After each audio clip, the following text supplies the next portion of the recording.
جی السلام علیکم سر. میں ایک میرڈ ہوں اور میرے ٹین ایجر بچے ہیں 2 ماشاء اللہ. تو میں کافی عرصے سے آپ کو فالو کر رہی ہوں اور میرے بہت سی ایشوز جو ہیں وہ حل بھی ہو گئے ہیں جو میں نے بہت بچپن سے سوچے. مجھے بس یہ 2-3 باتیں 1-2 چلیں پوچھ لوں گی میں. ایک تو مجھے پوچھنا تھا کہ جیسے ہمیں کہا جاتا ہے کہ سورہ کہف ہم پڑھیں گے تو ہم دجال کے فتنے سے محفوظ رہیں گے. اب مجھے کیونکہ اس میں کہیں تو کہا گیا ہے کہ وہ 10 آیات شروع کی، کوئی کہتا ہے 10 آیات آخر کی وہ یاد کر لیں، کوئی کہتا ہے کہ نہیں آپ کو پورا لرن کرنا چاہیے. لیکن مجھے یہ لگتا ہے کہ ٹھیک ہے وہ تو ہے ہی بات کہ میں پڑھوں گی ہر فرائیڈے، یا میں بچوں کو بھی بولتی ہوں کہ پڑھیں اور وہ یاد بھی کریں.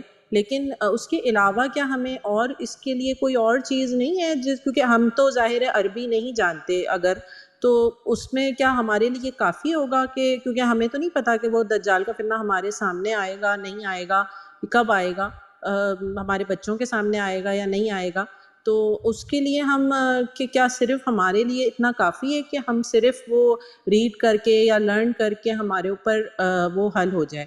اور دوسرا کویسچن ایک یہ ہے میرا کہ میرا 10 ایئرس کا بیٹا ہے، تو وہ مجھ سے پوچھ رہا تھا کہ ماما جو لوط علیہ السلام تھے ان کی کیا سٹوری تھی، اور مجھے جو ہے وہ انٹرنیٹ سے ان کی سٹوری پتہ چلی ہے، تو اب آپ بتائیں. تو میں تھوڑا سا ظاہر ہے کنفیوز ہو گئی اور مجھے یہ ہوا کہ میں کس طرح اس کو ٹیکل کروں، یا یعنی اب مجھے ظاہر ہے مجھے تو یہ یاد ہے کہ میں نے جب مجھے اسلام میں انٹرسٹ ہی ظاہر ہے وہ تو ایک بچپن میں سے ہوتا ہے، لیکن اصل انٹرسٹ مجھے جب ہوا تھا جب میں نے 9 کلاس میں قصص الانبیاء پڑھی تھی. وہ بہت ٹف تھی، بہت اردو بہت اس کی مشکل تھی، لیکن میں نے وہ بس ایک اس میں کہ مجھے ریڈنگ کا شوق تھا تو مجھے بس کچھ نہیں مل رہا تھا تو میں نے کہا چلو یہی پڑھنا شروع کرو.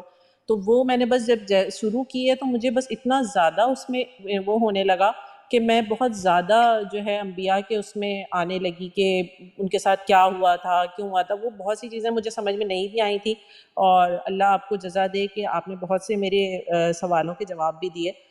لیکن بس مجھے ان 2 باتوں کا آپ سے یعنی آنسر چاہیے اگر آپ کر سکیں تو. تھینک یو ویری مچ. آپ کے میاں کہاں ہیں؟ آپ کے بچے کا جو والد صاحب ہیں؟ میاں تو میرے یہیں ہوتے ہیں، لیکن وہ بھی ظاہر ہے وہ کہتے ہیں میں کوئی ایسی بات کر دوں جو مجھے خود بھی ظاہر ہے کنفرم نہ ہو، اور وہ تھوڑا سے ذرا سے کنزرویٹو ہیں. وہ کہتے ہیں یار جب بڑے ہوں گے تو ان کو پتہ چل جائے گا یا ان کو کتنے بڑے وہ ہوں مل گے؟ جائے. بڑے ہاں ہو گئے وہ ہیں تو یہ سوال اب کیا نا انہوں جیسے نے. اب دیکھیں جیسے میرا جو بڑا بیٹا ہے وہ 16 ایئرس کا ہے. اب مجھے تو ظاہر ہے میں بہت زیادہ جو ہے نا اس معاملے میں رہتی ہوں کہ میں اس کا ظاہر موبائل نہ دینا میرے لیے حل نہیں لگتا مجھے، کیونکہ اس کو جانا ہوتا ہے اور یہ اور وہ. تو میں اس نہیں کے کہیں بہت اور جا رہی ہے بات. بات سنیں. جی جی میں آپ کو اس نے نہیں آپ میں کے میاں اس نے سے پوچھا کہ آپ اپنے ریلیٹڈ بیٹوں کا جی سوری میں صرف لوط کی ایک قوم کا جو واقعہ ہے نا وہ جی آپ جی کے بچوں کے والد صاحب کو چاہیے تفصیل سے، پوری تفصیل سے، بغیر کچھ جی چھوڑے بتائیں، اور بتائیں کہ کیا فلسفہ ٹوٹ رہا تھا. جی. ٹھیک ہے. اچھا میں صرف اس سے ریلیٹڈ آپ کو ایک بات بتانا چاہ رہی ہوں کہ میں جب جیسے میں اپنے بڑے بیٹے کا وہ چاہے وہ بات صحیح ہو یا غلط ہو میں چیک رکھتی ہوں کہ وہ کیا بات کر رہا ہوتا ہے. ایسے نہیں کہ میں روز ہی چیک کر رہی ہوں، لیکن میں تھوڑا سا رکھتی ہوں. تو مجھے لگتا ہے کہ اب آج کل کی جو جنریشن ہے نا ان کو تھوڑا سا مذاق میں بھی وہ اس طرح کی باتیں کر دیتے ہیں ایک دوسرے کو کہ تم تو یہ ہو، آپ سمجھ رہے ہوں گے نا، اور یہ ہے اور وہ ہے. تو میں جتنا سمجھا سکتی ہوں وہ تو میں سمجھا دیتی ہوں، لیکن مجھے یہ لگتا ہے کہ ہماری جنریشن میں تو پھر بھی شاید یہ سب چیزیں اتنی نارمل نہیں تھیں، لیکن اب جتنی زیادہ اس کو نارملائز کیا جا رہا ہے اور وہ بچے جو اب بڑھ رہے ہیں ان کو لگتا ہے کہ یہ بہت کوئی نارمل بات ہے نا، یعنی یہ LGBT یا اس طرح کی کوئی بھی چیز. تو اس میں وہ ان کو لگتا ہے کہ وہ اپنے 2 فرینڈس کو بھی بول دیں گے، ایون کہ وہ سیکشل ریلیشنز کے بارے میں بھی بہت نارمل بات کر لیتے ہیں. تو مجھے بس اس لیے تھوڑی سی وہ ہو رہی تھی. وہ تو آپ صحیح کہہ رہے ہیں کہ میرے ہسبینڈ کو ہی چاہیے کہ وہ میں ان کو ہی بولنا چاہ رہی تھی میں، لیکن بس مجھے یہ پوچھنا تھا کہ میں کس طرح ان کو جو ہے وہ اگر وہ میرے ہسبینڈ کو بھی یہ بات سمجھانی ہو تو وہ کس طرح سے بتائیں اس بارے میں. اس طرح سے مطلب نہیں اس کو اوپن بتائیں سا کیا بتائیں, میرا مطلب یہ ہے کہ ان کو کس طرح سمجھائیں کہ وہ ان چیزوں سے اپنے آپ کو, وہ لوگ تو یہ کہتے ہیں نہیں سر ماما ہم تو نہیں یقین کرتے اس بات پہ, یا یعنی ہم تو اسلام پہ ہی چل رہے ہیں, لیکن ہاں ظاہر ہے جب یہ دنیا میں ہو رہی ہے تو اب ہم کیا کر سکتے ہیں. تو وہ یہ والی سوچ آ جاتی ہے نا کہ ہم تو نہیں کر رہے لیکن وہ کوئی اور کر رہا ہے, تو اب ہم اس میں کیا کریں. نہیں, اور یہ چیز غلط کیوں ہے, یہ اسلام سے جوڑیں نا اس کو. فلسفہ تو اسلام کا بتائیں گے نا کہ اسلام میں غلط جی کیوں جی ہے. بس تو یہ باپ ہی بتائے گا, کیونکہ اس میں سیکشول ایجوکیشن, پوری سیکس ایجوکیشن کی تعلیم ہے اس کے اندر, ایل جی بی ٹی کے پیچھے سورسنگ ہے, یہ سب پتہ چلے گا. اور لوط کی قوم کا واقعہ ڈائریکٹ انووک کرتا ہے اس جی جڑ کو جی کہ جی جس پہ یہ سارا کا سارا دور اس وقت چلا دیا ان لوگوں نے, جی اوباما کے.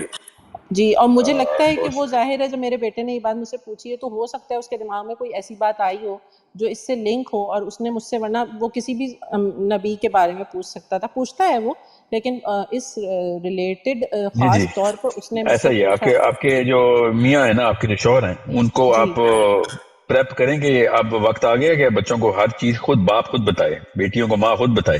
ٹھیک ہے, اور جی میں بتا جی رہا ہوں آپ کو, یہ آپ نہیں بتائیں گی تو کوئی اور بتا دے گا, اور وہ جی, کسی اور طریقے سے یہ بتائے گا. مجھے زیادہ ڈر اسی بات کا لگتا ہے. اور پھر میں یہ کہتی ہوں کہ بھائی اگر میرے ہسبینڈ بھی اس میں لیولنگ نہیں ہے تو پھر میں چاہے کچھ بھی ہو مجھے بتانا پڑے گا. تو میں بس اس لیے آپ سے نہیں, پوچھنا چاہ آپ رہی جتنی فورس بیٹوں کو لگانے کے اوپر لگائیں گی, اور جتنے آپ کو ٹریننگ دینی پڑے گی اپنے آپ کو, اس سے بہت کم ٹریننگ اپنے شوہر کو بتانا پڑے گا کہ اپنے بچوں کی ہاں فکر یہ کر. تو ہے. جی جی ٹھیک ہے, جی. اور وہ آپ یا جو سورہ کہف والا میں نے کوشچن پوچھا تھا آپ سے.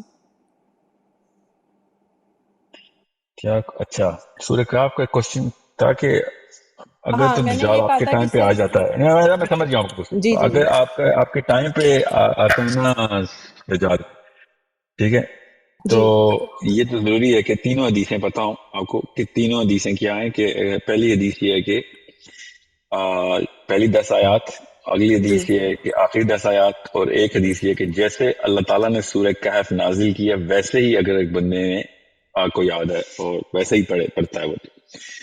اور حدیثیں بھی بہت ہیں کہ لوگوں نے, صحابہ نے سورہ کہف کی تلاوت کی تو بادل زمین پہ آ گیا. 2 الگ الگ جگہوں پہ اس طرح کے واقعات ہیں. جی تو ذوالقرنین کو بادلوں پہ چلنے کی طاقت اللہ نے دی تھی, یہ علی بن ابی طالب کی مستند حدیث ہے. اچھا تو یہ سارا کا سارا معاملہ جو ہے نا, یہ کافی حد تک سیٹل کر دیتا ہے کہ دجال کے ٹائم پہ مسلمانوں نے اسکیپ پلانز کیسے بنانے. مگر ٹھیک ہے. دجال آپ کے ٹائم پہ نہ آیا تو خیر ہے, جی سورہ کہف کی ہاں تلاوت اور وہ جاری ہے نا, وہ تو کوئی جی بات نہیں. وہ تو ظاہر سی بات ہے. وہ تو ٹھیک میں بس یہ مجھے ہوتا ہے کہ میں بس مجھے یہ کنفرم کرنا تھا کہ صرف اگر ریڈنگ ہمارے لیے کافی ہے اس کی. ہے. جی ہاں, وہ تو میرا اپنا یہ فلسفہ ہے, میری اپنی رائے ہے کہ نہیں, کافی نہیں ہے. مگر میری رائے کی بنیاد یہ ہے کہ عرب صحابہ جب سورہ کہف پڑھتے تھے تو وہ خالی تلاوت نہیں کرتے تھے, ان کو تو پتہ تھا مطلب کیا جی ہے نا. جی جی جی بالکل. ٹھیک ہے, تو میں اس بات پہ استدلال کرتے ہوئے کرتا ہوں کہ جب ہم صحابہ کی کوئی مثال لیتے ہیں تو یہ اسیوم کیا کریں کہ ان کو ہر چیز قرآن پاک کی سمجھ آ رہی ہے جب پڑھ جی رہے ہیں. جی. تو اس لیے ہمیں بھی ایٹ لیسٹ وہ والا لیول تو اچیو کرنا چاہیے کہ عربی تو آتی ہو. لرن آئی مین اس کا ترجمہ تو ہمیں پتہ ہونا چاہیے تقریباً, کم سے کم. تقریباً نہیں, وہی ترجمہ جو کہ صحابہ جی نے جی کیا ہو. ٹھیک ہے جی جی ہاں. ٹھیک. تھینک یو جی, thank you very much. Hello, assalamu alaikum. جی sir, last question is the last 2 questions only. Sir, can you hear me جی, fine? yes sir, I can. Okay. Sir, میں زہیب بات کر رہا ہوں یو ایس اے سے. تو جی سر. یہاں پہ نا کامنلی دیکھا جاتا ہے کہ لوگ اپنی پروفیشنل لائف پہ اتنا فوکس کر رہے ہیں کہ جیسے اس سے زیادہ کوئی ضروری چیز ہی نہیں ہے دنیا میں. But I saw one of your videos in the past where you mentioned that there should be an imbalance between a professional and personal lives. So میں نے آپ سے یہ پوچھنا ہے کہ if you can elaborate on that and let us know what you really Well, meant no, by that. I think you chose the right word, but in the wrong way. There should be an imbalance. There should not be a balance.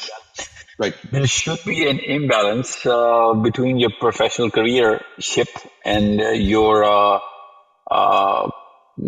motive to be alive, right? Now, we've actually dispositioned ourselves that we are alive because we need to make money. Well, that's not why we are alive. Any sane man will tell you that. Any man with money will tell you that. Any man who has enough brains and no money will also tell you that. So it's not the reason of why we're alive. Otherwise, people with money would have achieved a lot more in their quality of life as well. On the contrary, more money you have, after a certain threshold, it starts to deteriorate every single thing that you represent as a human being. So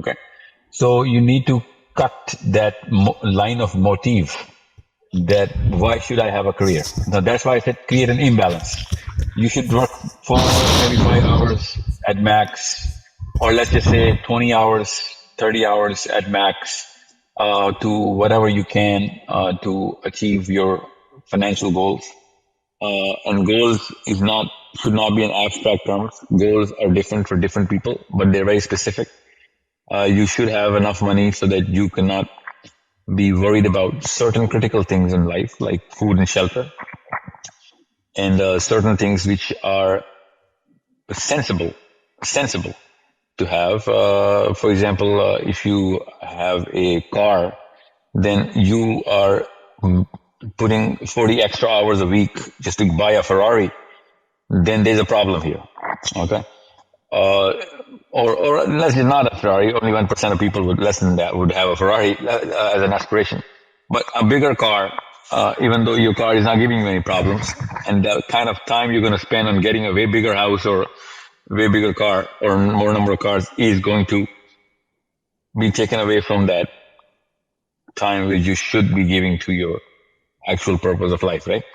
So the kind of force that people are putting to get a career, that should be toppled, and the picture should be skewed towards making better human beings, more progressive human beings, to get more research done regarding akhirah and Jannah and Jahannam, and reverse engineer that constellation, that lifestyle that we are going to live there, reverse engineer it into this planet. And you'll find that even the Nepalese monks are going to be polishing your shoes, because you are going to have that quality of life and that give factor. So it's a problem that we are all facing. We are all submerged, baptized, I say, in the waters of delusion that way more money is going to make me a way better man. On the contrary, biggest felons, biggest animals in the shape of human beings turned into animals because they entered the money game and they won that game. And